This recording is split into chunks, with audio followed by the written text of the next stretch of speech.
நண்பர்கள் அனைவருக்கும் வணக்கம். எல்லோரும் தங்களோட கவலை துன்பங்களை விட்டுட்டு இந்த பதிவில் ஒன்றா சேர்ந்து கேரளா பக்கத்தில் இருக்கக்கூடிய நீலகிரியோட கடைசி கிராமம் இரியசீகை அப்படிங்கிற ஒரு கிராமத்துக்கு தாங்க பயணத்தை மேற்கொள்ள போகிறோம். அதுவும் அரசு பேருந்தில்.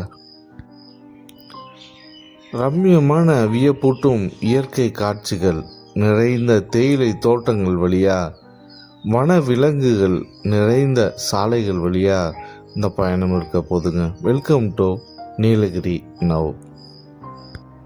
உதகையிலிருந்து 30 கிலோமீட்டர் தொலைவில் இருக்கக்கூடிய மஞ்சூர் கிராமத்தில் தாங்க இருக்கோம். இங்கிருந்து 30 கிலோமீட்டருங்க இரியசீகை.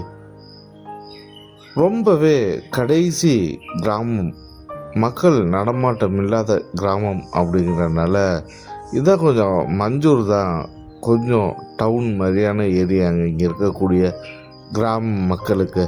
அதனால் பேருந்தில் தங்களுக்கு தேவையான எல்லா பொருட்களையும் வாங்கி வச்சுட்டு நம்மளோட பயணம் இங்கே இருக்கக்கூடிய தேயிலை பகுதிகளில் இருக்கக்கூடிய சின்ன சின்ன சிற்றூர்களில் வசிக்கக்கூடிய மக்களாக பயணத்தை மேற்கொண்டுகிட்டு இருக்கோங்க. இந்த தேயிலை தோட்டங்களுக்கு மத்தியில் வாழக்கூடிய மக்களுக்கு இந்த இடம் எல்லாமே ரொம்பவே இயல்பாகவும் பழக்கப்பட்டதாகவும் இருக்குங்க. ஆனால் நமக்கு பார்க்கும் பொழுது ரொம்பவே ரம்மியமாக, மனசுக்கு அமைதியாக, திருப்தியாக, நம்ம இளமையை மீட்டு தரக்கூடிய வகையில் இருந்ததுங்க. மனசோட இளமையை ரொம்பவே இலகுவாக்குனதுன்னே சொல்லணுங்க. ரொம்ப அற்புதமான இந்த பயணம்.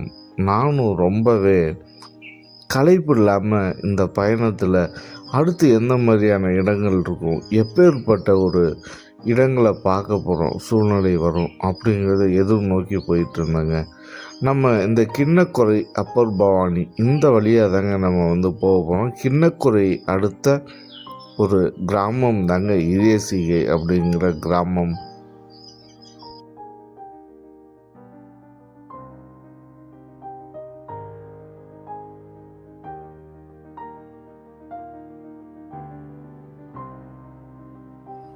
இப்போ நம்ம மேல்குந்தா அப்படிங்கிற ஒரு சிற்றூரை வந்தடைஞ்சிருக்காங்க. இந்த மாதிரி இந்த பள்ளத்தாக்குகள், மலைகளோட உச்சிகள், தேயிலை தோட்டங்கள் மத்தியில்னு சொல்லி எல்லா இடமுமே சின்ன சின்ன சிற்றூர்களாக இருந்ததுங்க. ரொம்பவே கொடுத்து வைக்கப்பட்ட சொர்க்கத்தில் வாழக்கூடிய கஷ்டப்படக்கூடிய மக்களுங்க. ஒரு சில நேரங்கள்லாம் பார்ப்பேன், மலைச்சாரல் அடிக்கும் பொழுதும் கடும் குளிர்லையும் போயிட்டு இந்த தேயிலை தோட்டங்களில் தங்களோட உணவுக்காகவும் வாழ்க்கையை ஓட்டுவதற்காகவும் அவங்க போய் எவ்வளோ கஷ்டப்பட்டு இந்த தேயிலையை பறித்து தங்களுடைய வாழ்க்கையை இன்பமாக இந்த இடத்துல வாழ்ந்துட்டுருக்காங்கங்க. போதும் என்ற மருந்தே பொன் செய்யும் மருந்துங்க. எவ்வளோதான் காசு பணம் வச்சு நம்ம ஆடம்பரமான வாழ்க்கையை நகரத்துக்குள்ள வாழ்ந்தாலும் இந்த மாதிரி வனப்பகுதிக்குள்ளே பேருந்தில் போகக்கூடிய அந்த இன்பம் இருக்கே, எத்தனை முறை நம்ம போனாலும் சலிப்பையே கொடுக்காதுங்க. உள்ளே போன உடனே பறவைகளோட சப்தமும் ஒளிச்சிதறல்களும், அதை விட்டு வெளியில் வந்தோடனே ஒரு வெட்ட வெளியான ஒரு ஆகாயம், பறந்து விரிந்த மிகப்பெரிய ஒரு பள்ளத்தாக்குகள் அப்படின்னு நிலப்பகுதிகள் அடுத்தடுத்த செகண்டே வேறு வெவ்வேறான அழகான தோற்றங்களை அள்ளி நமது கண்களுக்கு விருந்தாக்குனதுன்னு சொல்லணுங்க.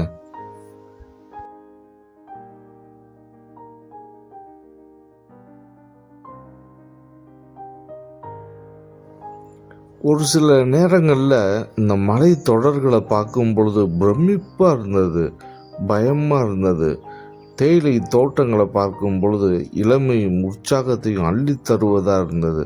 இல்லை இந்த மலை பாம்பை போல வளைந்து நெளிந்து ஓடக்கூடிய சாலைகள் இருக்கு பாருங்க, ரொம்பவே அற்புதமாக இருந்ததுங்க.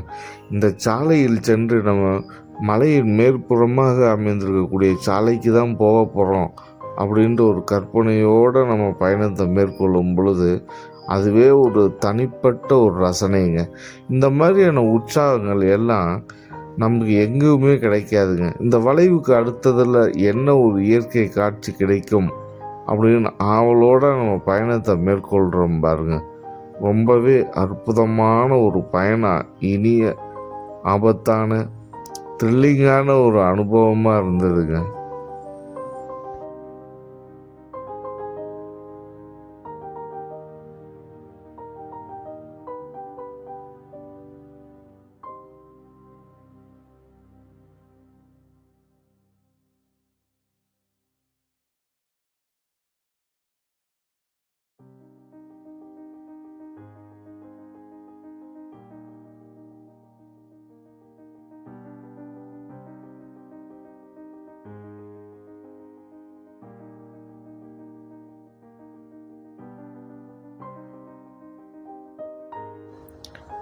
வாழ்க்கையில் ஆபத்துங்கிறத நம்ம அழகாக பார்த்துட்டு போயிட்டோங்க.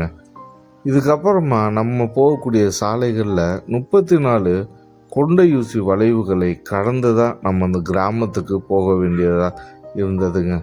எல்லாமே ரொம்பவே ஷார்ட்டான ஹேர் பின் பெட்டுங்க. இதில் போகிறதே ரொம்ப வித்தியாசமான அனுபவமாக இருந்தது, பயமாகவும் இருந்தது, தலையும் கிறுகிறுத்து போகிற மாதிரி இருந்ததுங்க. இந்த பேருந்தை இயக்கக்கூடிய ஓட்டுநர்களுக்கு நம்ம கண்டிப்பாக ஒரு நன்றியை சொல்லியே ஆகணும். இவ்வளோ பயங்கரமான ஆபத்தான வளைவு பகுதிகளில் இந்த பேருந்தை இயக்கி நம்மளோட உயிரை பாதுகாப்பாக கொண்டு போய் சேர்க்கிறதே மிகப்பெரிய ஒரு சவாலுங்க. நம்மளால் பேருந்தில் கொஞ்ச நேரமே உட்கார்ந்து பயணத்தை மேற்கொள்ள முடியலை. இவங்க இவ்வளோ கடினமான சாலைகளில் தங்களோட திறமையை வைத்து கஷ்டப்பட்டு இந்த பேருந்தை இயக்கிதாங்க இந்த சிறிய கிராமங்கள் ஒவ்வொரு சிற்றூர்களுக்கும் அங்கே வசிக்கக்கூடிய மக்களை கொண்டு சென்று சேர்த்து நம்ம நாட்டோட பொருளாதாரத்தை உயர்த்தி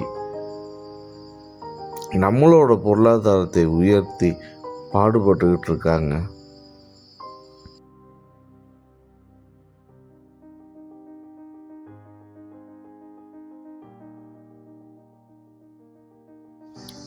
இப்போ நம்ம தாய் சோலைங்கிற ஒரு தேயிலை தோட்டங்கள் வழியாக தான் பயணத்தை மேற்கொள்கிறாங்க. இந்த கிராமத்துக்கு இடையில இப்போ தான் புதிதாக வனத்துறை ஒரு சோதனை சாவடியை அமைத்துக்கிட்டு இருக்கதை பார்த்தேங்க. ஏன்னா இதுக்கு மேலே இருக்கிறது எல்லாமே வனப்பகுதிங்கிறதுனால நிறைய சுற்றுலா பயணிகள் இரவு நேரங்களில் அங்கே இருக்கக்கூடிய ஆபத்து தெரியாமல் பயணத்தை மேற்கொள்கிறது அவர்களோட உயிருக்கே ஆபத்துங்கிறதுனால இங்கே ஒரு வன சோதனை சாவடியை புதிதாக அமைச்சுக்கிட்டு இருந்தாங்கங்க. இப்போ நம்ம பார்க்குறது ஒரு தேயிலை ஃபேக்ட்ரிங்க. ஸோ இது எல்லாமே தேயிலை எஸ்டேட்டுக்களை நம்பி தான் இங்கே இருக்கக்கூடிய மக்கள் பொருளாதாரம் இருக்கிறதுனால அங்கங்கே சின்ன சின்ன தேயிலை ஃபேக்ட்ரிங்களை பார்க்க முடிஞ்சது. இதை நம்ம தேயிலை ஃபேக்ட்ரிக்கு பக்கத்தில் போகிறதுக்கு முன்னாடியே யானை வரும் பின்னே மணி யோசை வரும் முன்னேங்கிற மாதிரி தேயிலை வாசனை அப்படியே சுண்டி இழுக்குங்க. நெருப்பில் போட்டு வாற்றினால் என்ன ஒரு வாசனை வருமோ அந்த தேயிலை பசுந்தேயிலையை, அந்த வாசனை ஈரப்பதம் மிக்க இந்த காற்றுல பரவி நம்மளோட ரத்தத்தை அப்படியே சுண்டி இழுக்கும் விதமாக, உற்சாகத்தை புத்துணர்வை கொடுக்கும் விதமாக அமைந்திருந்தது. அதை சுவாசிக்கும் பொழுதே ஆகா, அருகில் தான் எங்கே ஒரு நல்ல ஒரு அருமையான தேயிலை எஸ்டேட் இருக்குது, அதுக்குள்ளே ஒரு ஃபேக்ட்ரி இருக்குது அப்படின்ட்டு நினைக்க தோணுச்சுங்க. அடுத்ததாக ரொம்பவே சோலை பகுதிகள் அதுக்குள்ளே பயணம் பண்ணிகிட்டு இருந்தோம். இங்கேருந்து இடியசிகை 16 கிலோமீட்டருங்க, அப்பர் பவானி 17 கிலோமீட்டர். இந்த சோலைகளுக்கு மத்தியில் தேயிலை தோட்டங்களில் வாழக்கூடிய தேயிலை பறிக்கக்கூடிய ஊழியர்களோட தொழிலாளர்களுடைய குடியிருப்பு பகுதிகள் அங்கங்கே இருந்ததுங்க. அங்கே வந்த மக்கள் பேருந்துலேருந்து இறங்கி வீட்டுக்கு மஞ்சூர்லேருந்து வாங்கிட்டு வந்த சரக்கு பொருட்களை மளிகை பொருட்களை வீட்டுக்கு கொண்டு போயிட்டு இருந்தாங்க. இந்த பகுதிகளுக்குள்ள இந்த சோலைகளுக்குள்ள தனியாக வந்து பேருந்தில் போகிறதே எனக்கெல்லாம் பயமாக இருந்தது. இவங்களாம் எப்படி தான் வந்து இயல்பாக இதுக்குள்ளே நடந்து போகிறாங்க வர்றாங்கங்கிறதே மிகப்பெரிய ஆச்சரியமும் வியப்பாகவும் இருந்தது. இந்த பகுதியில் பார்த்திங்கன்னா ஒரு ஆம்புலன்ஸ் ஒன்று நான் பார்த்தேன். நம்ம தமிழ்நாடு அரசு பார்த்திங்கன்னா எவ்வளோ முன்னோட்டமாக இந்த கடைசி கிராமத்துக்கும் ஒரு அவசர ஊர்தியை வந்து உடனடியாக அனுப்புகிற விதத்தில் இருந்தது பாருங்கள். இதுவும் அந்த மாதிரி ஒரு சின்ன தேயிலை தோட்டத்தை சேர்ந்தவங்களோட குடியிருப்பு பகுதிங்க. பெரியவர்கள் ஓகே, ஆனால் பள்ளி மாணவர்கள் எப்படி வந்து இங்கே வந்து படிப்பை மேற்கொள்வாங்க அப்படிங்கிறது கொஞ்சம் சவாலான விஷயங்க. அடுத்ததாக கொண்டை ஊசி வளைவு பகுதிங்க. இந்த வளைவு பகுதிகள் வந்தாலே என்னோடய அடி வயிறெல்லாம் பார்த்திங்கன்னா பீதி கிளம்பிச்சுங்க. ஆகா அப்படின்ட்டு. ஏன்னா இடதுபுறம் வலதுபுறம் பார்த்திங்கன்னா மிகப்பெரிய பள்ளத்தாக்குகள். கொஞ்சம் ஸ்லிப்பானால் கூட நம்மளோட பேருந்து வந்து அப்செட் ஆகிற மாதிரி இருந்தது. சக பயணிகள் வந்து சாதாரணமாக அவங்க வந்து தங்களோட கதைகளை பேசிக்கிட்டு வந்தாங்க. இது பெரிய விஷயமாக அவங்க எடுத்துக்கல. ஆனால் ஓட்டுநர் பார்த்திங்கன்னா தன்னோட முழு சக்தியையும் கொடுத்து தாங்க இந்த வளைவு பகுதிகளில் இவ்வளோ பெரிய அரக்க நாட்டம் இருக்கக்கூடிய இந்த பேருந்தை இயக்கிட்டு வந்தார். கொஞ்சம் அசந்தாலும் நம்மளோட சோழி முடிஞ்சதுங்க. இந்த இயற்கையாக நம்ம வந்து கலந்துருவோங்க. அந்த மாதிரி தாங்க இருந்தது.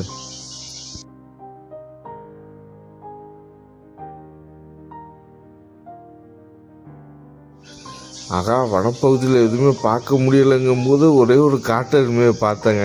நான் இதுக்கு முன்னாடி ஒரு முறை இங்கே வந்து ஒரு பதிவு வந்திருந்தேன். அப்போ ஒரு 4 காட்டெருமைகளை வந்து பார்த்தேன்.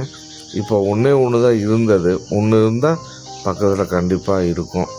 சரிங்க, இந்த வனப்பகுதிகளெல்லாம் தாண்டி ஒரு சமதளமான பகுதியை வந்து நம்ம இப்போ அடைய போகிறோம்.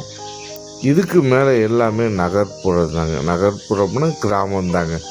கடைசி கிராமம் இரியசிகை கிராமத்துக்கு பக்கத்தில் நம்ம வந்து இந்த கிண்ணக்குறை கிராமத்தை வந்து அடைஞ்சாச்சுங்க. இங்கேருந்து பார்க்கும்பொழுது ரொம்பவே அழகாக இருந்தது. இந்த இயற்கை காட்சிகள் கொஞ்சம் சமதளமாகவும் உயர்ந்த இடத்துலேருந்து தாழ்வான இடத்தை நோக்கி வந்த மாதிரி எனக்குள்ள ஒரு உணர்வு. சுற்றிலும் பசுந்தேயிலைகள். இங்கே இருக்கக்கூடிய மக்கள் எவ்வாறு தான் வெளி உலக தொடர்பே இல்லாமல் இந்த இடத்துல வாழ்கிறாங்கங்கும்போது ரொம்பவே வியப்பாகவும் இனிமையாகவும் இருந்ததுங்க. கடைசியாக கிண்ணக்குறை அப்படிங்கிற கிராமத்தை வந்து அடைஞ்சிட்டோம். ஓரளவுக்கு நல்ல ஒரு பெரிய கிராமமாக தாங்க அது இருந்தது. பெரும்பாலும் இங்கே இருக்கக்கூடியவர்கள் தேயிலை தோட்டங்களை நம்பி இருக்கிறதுனால பொருளாதார வசதி ஓரளவுக்கு கொண்டவர்களாக காணப்பட்டாங்க. இங்கேயும் வந்து வாசனை வந்ததுங்க, தேயிலை வாசனை. அப்போவே நான் உணர்ந்துட்டேன் இங்கே ஒரு டீ எஸ்டேட் இருக்குது அப்படின்ட்டு.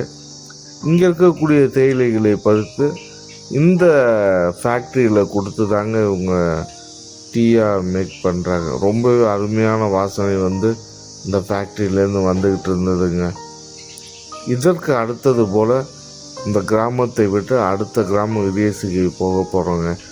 இந்த பேருந்தில் வந்த பயணிகள் எல்லாரும் வாங்கின பொருட்களை வீட்டுக்கு கொண்டு போயிட்டு இருந்தாங்க. இது பாருங்கள், அரசு பள்ளிக்கூடம். இதை சொல்ல மறந்துட்டேன். தமிழ்நாட்டில் நான் பார்த்ததுலேயே ரொம்பவே அழகான டிசிப்ளினான சூப்பரான பள்ளிக்கூடம் இந்த பள்ளிக்கூடம் தாங்க. இதை நிர்வகிக்கக்கூடிய ஆசிரியர்களுக்கு என்னோட கோடான கோடி நன்றிகள்ங்க. அவ்வளோ அற்புதமாக இருந்தது பாருங்கள், க்ளீனாக. அடுத்து கால்நடைகள் வளர்ப்பு. கண்டிப்பாக மக்கள் வந்து கால்நடைகளோடு ஒன்றிணைந்து தான் வாழ முடியும். பாலுக்கும் மற்ற தேவைகளுக்கும் ஓரிரு கால்நடைகளை பார்க்க முடிஞ்சது இந்த ஊரில். அடுத்ததாக நம்ம வந்தடைந்த ஊர் வந்து காமராஜர் நகர். இது கிண்ணக்குறையிலேருந்து ஒரு 2 கிலோமீட்டர் தாங்க, பக்கம்தான். இந்த கடைசி அந்த சமதள பகுதியில் கிண்ணக்குறை ஒரு 2 கிலோமீட்டர் தொலைவில் காமராஜர் நகர். அங்கேருந்து ஒரு 3 கிலோமீட்டர் தொலைவில் இரியசிகை கிராமம். 3 கிராமமும் ஒன்றுக்கா பக்கத்தில் இருக்குது, ஒட்டுக்கா. கடைசி கிராமம் தாங்க இடியசிகை. கேரளா அருகாமையில் இருக்கக்கூடிய நீலகிரி மாவட்டத்தின் கடைசி கிராமங்க. இந்த இடத்துக்கு பார்த்திங்கன்னா கேரளாவிலேருந்து வர்ற கெஸ்ட்டுங்க ஊட்டி வந்து மஞ்சூர் வந்து இடியசிகை கிராமத்துக்கு வந்து பார்த்துட்டு போகிறாங்க. தமிழ்நாட்டிலேருந்து சுற்றுலா பயணிகள் அதிகமாக வரல, கேரளா சுற்றுலா பயணிகள் அதிகமாக வர்றாங்க. வலைதள பதிவுகள் அதிகமாக வந்து இந்த கிராமத்தை பற்றி கேரளாவில் உள்ளவங்க போட்டதுனால இங்கே நிறைய பேர் வர்றாங்கங்க. இங்கே பார்த்திங்கன்னா ஒரு 400 வருஷம் பழமையான மரம் இருக்குது. ஃபைனலாக நம்ம அந்த கிராமத்தை வந்து அடைஞ்சிட்டோம். எப்படி பாருங்கள், கோலம் போட்டு நம்மளை வரவேற்கிறாங்க சாலைகளில். ஏதோ ஒரு சின்னதாக ஃபங்க்ஷன் நினைக்கிறேன், அதுக்காக போட்டிருக்காங்க. இருந்தாலும் பொது சொத்துன்னு நினைக்காம அழகாக வீட்டுக்கு முன்னாடி கோலம் போடுற மாதிரி சாலையில் வந்து கோலம் போட்டு இங்கே பார்க்குற இடம்லாம் ரொம்பவே இப்போ சுத்தமாக இருக்குது பாருங்கள், க்ளீனாக இருக்குது பாருங்கள். காற்று அருமையாக இருந்தது, ரொம்பவே நிசப்தமான ஒரு இடமா அருமையாக இருந்துச்சுங்க அந்த இடம். இந்த பதிவு சூப்பராகவே இருந்தது. மீண்டும் அடுத்த ஒரு இனிமையான கிராம பேருந்து பயண பதிவில் சந்திப்போம் நண்பர்களே. இது மகிழ்ச்சி தந்திருக்கோம். மீண்டும் அடுத்த பதிவில் சந்திப்போம். நன்றி, வணக்கம்.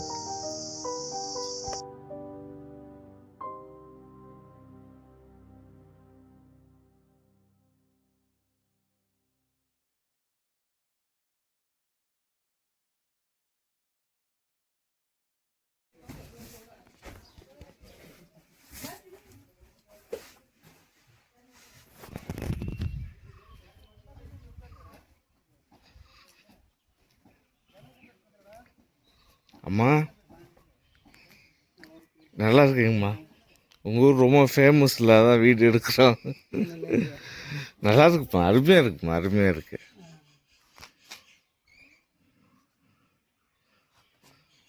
ஸோ கைஸ், ஃபைனலாக வந்தாச்சு. இது என்ன கல்லுங்கம்மா? சாமி கல்லா? இல்லை என்ன வருஷம் வருஷம் பூஜை எல்லாம் பண்ணுவீங்களா? என்ன பூஜை பண்ணுவீங்கம்மா? ஓ, என்ன சாமி கல்லுங்கம்மா அது? குலதெய்வம். குலதெய்வமா? பேர்? அதுக்கு பேர் நீ சரி, எத்தம்மா. அத்தியப்பா? எத்தம்மா. எத்தியம்மன். ஓ, எத்தியம்மன். எத்தம்மா. எத்தம்மா அந்த சாமி பேர். சரிப்பா. இந்த மரம் எத்தனை வருஷமா பழசா இருக்கும்?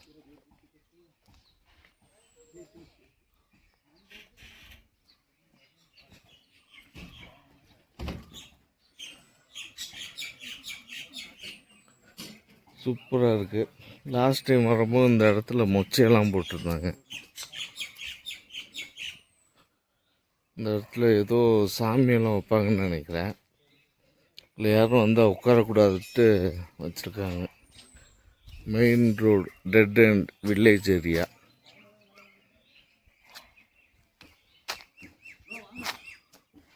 ஓகே ப்ரோ, வந்துட்டேன். ஸோ எடுத்துட்டாங்க. செம்மையாக இருக்குங்க வில்லேஜ்.